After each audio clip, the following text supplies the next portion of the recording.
নমস্কার বন্ধুরা, আমি Rumela. Rumi's test and travels এর সকলকে অনেক অনেক স্বাগত। আজকের রেসিপি আচারি মুড বা আচারি চিকেন মশলা। আচারি চিকেন মশলা এমন একটা রেসিপি যেটা স্বাদে যেমন দুর্দান্ত আর বানানোটাও তেমনই সহজ।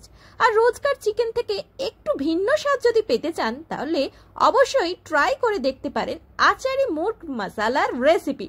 তাহলে দেরি না করে রেসিপিটা দেখে নেওয়া যাক।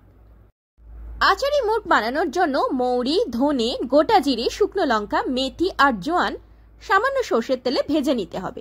আমি এখানে 1 কেজি চিকেন নিয়েছি আর এটা পুরোপুরিভাবে সর্ষের তেলেই করতে হবে। সর্ষের তেলে সামান্য একটু হিং দিয়ে মশলাগুলো প্রথমে ভেজে নিতে হবে। মশলাগুলো ভেজে নিয়ে মশলাগুলো থেকে সুন্দর গন্ধ উঠলে 1-2 মিনিট পরেই চিকেনগুলো দিয়ে দিতে হবে। চিকেনগুলো দিয়ে ক্রমাগত নাড়তে হবে। আর এই রেসিপিটা খুব তাড়াতাড়ি হয়ে যাবে। পুরো ভিডিওটা অবশ্যই দেখতে থাকুন। আচারি মুরগের অন্যান্য ভিডিওতে আপনারা আচারের তেল বা মশলা ব্যবহারের প্রচলন দেখতে পারবেন, কিন্তু এই রেসিপিটা আমি যেভাবে করাচ্ছি বা আমি যেভাবে করছি সেটা অনুসরণ করে যদি আপনারা করেন তাহলে আচারের তেল বা মশলা দেওয়ার প্রয়োজন নেই। ডিরেক্ট মশলাগুলোকে ব্যবহার করে খুব সুন্দরভাবে বানানো যাবে। এরপর পর্যাপ্ত পরিমাণে নুন দিয়ে পেঁয়াজ, আদা, রসুন বাটা এর মধ্যে দিয়ে ভালো করে নাড়তে হবে বা কষাতে হবে। আর মাথায় রাখবেন এই রেসিপিটাতে কিন্তু খুব বেশি জল দেওয়ার প্রয়োজন হবে না। কষাতে কষাতেই মাংসটা প্রায় সেদ্ধ হয়ে যাবে।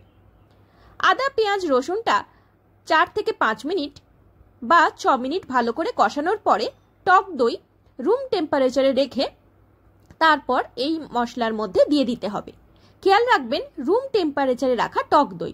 ডিরেক্ট ফ্রিজ থেকে বার করেই কিন্তু টক দইটা মশলার মধ্যে দেয়া যাবে না, তাহলে টক দইটা ফেটে যেতে পারে। সেই জন্য টক দইটাকে রুম টেম্পারেচারে রাখতে হবে, তারপরে এর মধ্যে মেশাতে হবে। সামান্য হলুদ অ্যাড করব, আর অন্য কোনো মশলা নয়, নুন আর হলুদ। আর যারা একটু ঝাল খেতে বেশি পছন্দ করেন তারা কাঁচা লঙ্কাও ব্যবহার করতে পারেন। শুকনো লঙ্কা যেহেতু দেয়া হয়েছে সেটাকে স্কিপও করা যেতে পারে, কিন্তু আমি একটু ঝালটা স্পেশালি পছন্দ করি বলে শুকনো লঙ্কার সঙ্গে সঙ্গে কাঁচা লঙ্কাও ব্যবহার করেছি। এরপর ক্রমাগত ঢাকা দিয়ে দিয়ে মাংসটাকে ভালো করে কষাতে হবে। আর যেহেতু টক দই দেওয়া হয়েছে টক দই থেকে একটু জল ছাড়তে শুরু করবে, সেই জলের মধ্যেই মাংসটা আস্তে আস্তে সেদ্ধ হয়ে যাবে। আর টমেটো পিউরি তো অবশ্যই অ্যাড করবেন। সমস্তটা দিয়ে ঢাকা দিয়ে দিয়ে প্রায় 15-20 মিনিট বা আধ ঘন্টা ধরে মাংসটাকে ভালো করে কষাতে হবে আর ঢাকা দিয়ে দিয়ে সেদ্ধ করতে হবে।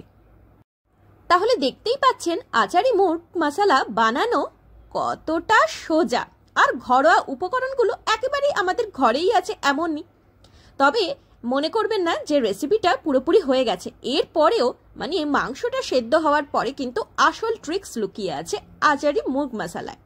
কারণ মাংসটা যখন পুরো সেদ্ধ হয়ে যাবে দেখতেই পাচ্ছেন কারির আকার একেবারে চেঞ্জ হয়ে গেছে, ব্রাউনিশ হয়ে গেছে। নামানোর ঠিক আগের মুহূর্তে মৌরি গুঁড়ো আর কাঁচা সর্ষের তেল দিয়ে দিতে হবে। মৌরিটাকে শুকনো খোলায় একটুখানি নেড়ে নিয়ে গুঁড়ো করে নিতে হবে। আর কাঁচা সর্ষের তেল তো অবশ্যই দিতে হবে।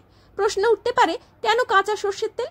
আসলে এটা কিন্তু আচারি মুড, আচারের একটা ফ্লেভার স্মেল অবশ্যই থাকতে হবে এই চিকেনটার মধ্যে। সেই জন্য কাঁচা সর্ষের তেল দেওয়াটা আমি কিন্তু প্রেফার করব। কিন্তু আপনারা যদি পছন্দ না করেন সেটা স্কিপও করতে পারেন, কিন্তু আমি মনে করছি আচারি মুগ মশলায় কাঁচা সর্ষের তেলটা দেওয়াটা অতি আবশ্যক। তাহলে বন্ধুরা পুরো ভিডিওটা কেমন লাগলো? ভালো লেগে থাকলে like, share, subscribe my channel. By.